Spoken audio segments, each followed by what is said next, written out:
You're tuning into Black and White Sports on YouTube. The no-holds-barred truth on sports. The main event starts now. I'm back. Road Rants for Black and White Live. We're going to talk about Aaron Rodgers because, as we know, there was a deadline that could have very much affected Aaron Rodgers playing this year for the Green Bay Packers, and he had the opportunity to do something that he decided not to do. And we're going to get to some comments made by a former Denver Broncos quarterback. Had a few years where he was a pretty damn good quarterback, and he surprised everybody by retiring very early.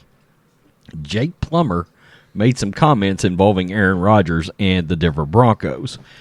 Make sure you go over to our merch store. We just released a brand new shirt today, and this thing is awesome.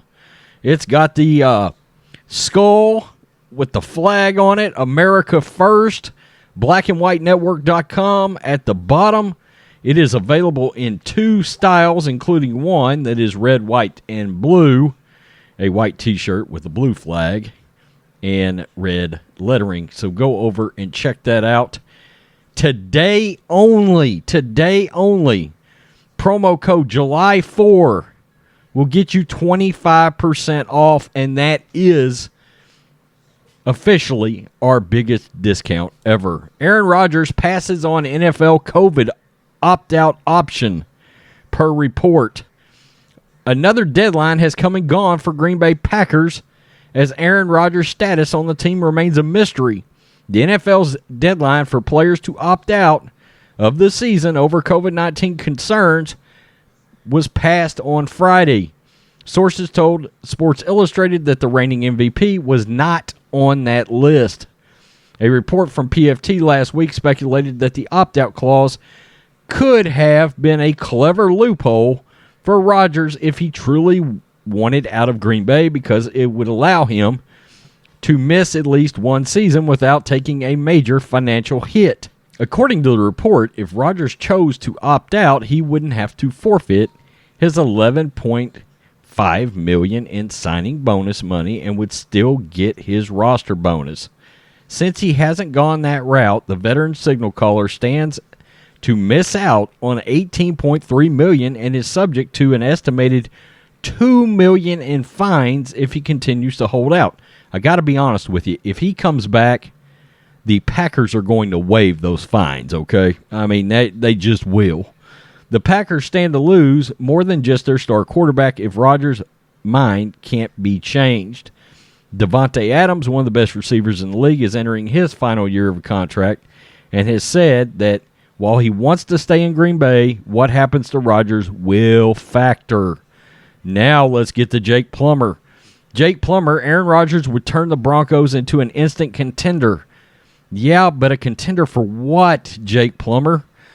The Packers and quarterback Aaron Rodgers remain at odds, with the next tangible development coming roughly in 3 weeks when Rodgers does or doesn't show up to training camp. And this is from Florio. Looming over the relationship continues to be the possibility that the Packers will decide to pull the plug and give Rodgers the trade he wants, with the Denver Broncos being the team most likely to throw its quarterback plan out the window at this stage of the offseason to embrace Rodgers. Former Broncos quarterback Jake Plummer, speaking to John Heath of USA Today to promote Plummer's upcoming film debut, made the case for Rodgers immediately transforming the Broncos into a contender if the move were to happen. Quote, "He's brilliant," Plummer said of Rodgers.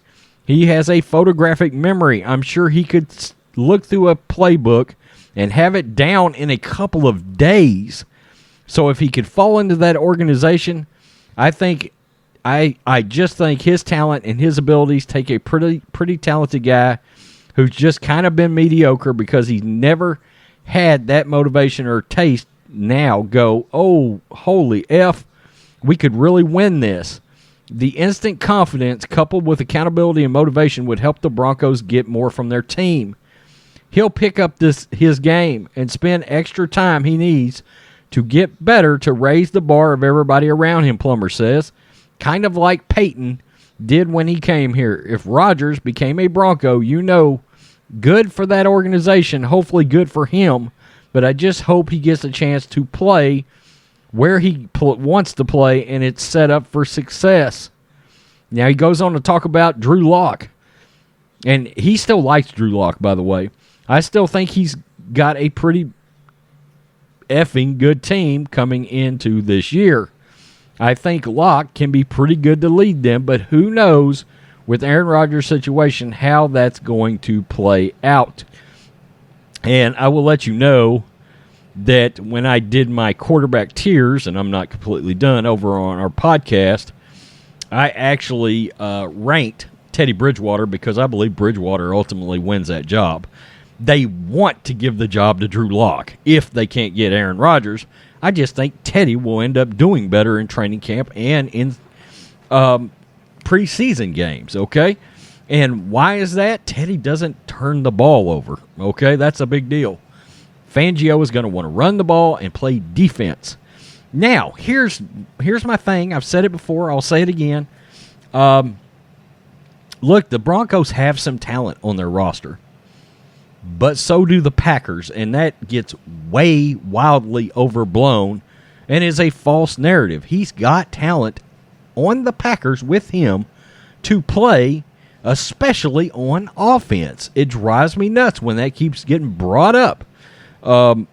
Look, I don't love how he's handled this, and I thought for sure he was out, or he was like, I'm just not going to play. There was even rumors he might retire. I'm starting to believe, now that we're at this stage and training camp is right here, I'm starting to believe Aaron Rodgers comes back to the Packers. But I think it will only be for one more year. And I've said it before, I'll say it again. You know, if I was the Packers, I don't know that I'd be calling the Broncos. It would be the Raiders who I would call, which he said he will play for. And there's another little tidbit to all this. People think all of this started when Rodgers, the 49ers wanted me and I got mad. I found out about it. No, Rodgers asked for a trade earlier, okay, prior to that. Supposedly a couple of months prior to the draft. And then when we got around to draft time, it came out that the Niners wanted him, and he was furious the Packers did not trade him because he had already requested a trade to the West Coast, okay? So that's why Rodgers was really mad about them passing on the 49ers offer, and what the hell the Packers were doing passing on that offer, I have no idea. I mean, you're getting Jimmy G back plus some draft picks, including, I believe, that number 3 overall pick, and you passed on it. I mean, you're not going to get anything better than that for Aaron Rodgers. I just don't believe. And there was like 2 second-round picks in that trade or something on top of it all. So you get a starting quarterback back. You get the opportunity to draft another franchise quarterback because word has it Jordan Love can't play. I mean, you know, we'll see. We'll see. I've just heard he's not ready, not near ready. And no training camp last year probably hurt that as well. Okay, so I don't know that the Broncos are an instant contender. And it's odd that 2 of his destinations, and I know he's wanting to go to the West Coast because of the woman he's seeing, but it's odd that he wants to go to either Denver or Oakland. Because, look, if you go to Denver, you got to go through Derek Carr, Justin Herbert, and you got to go through Patrick Mahomes to win the division. That seems insane to me if I'm Aaron Rodgers. Like, I feel like, you know, could Denver get in a wild card? Yeah. But are you going to get home field advantage in that division? And Denver's got a good roster, but not a great roster. I'm not sold on Super Bowl contender. I'm not sold on that. I'm not. I think Green Bay's got a better chance, to be honest with you. Peace. I'm out. And that's got to do with the division, really. Till next time. Thanks for watching the show. Be sure to like, comment, and subscribe. Be sure to tune in next time on Black and White Sports.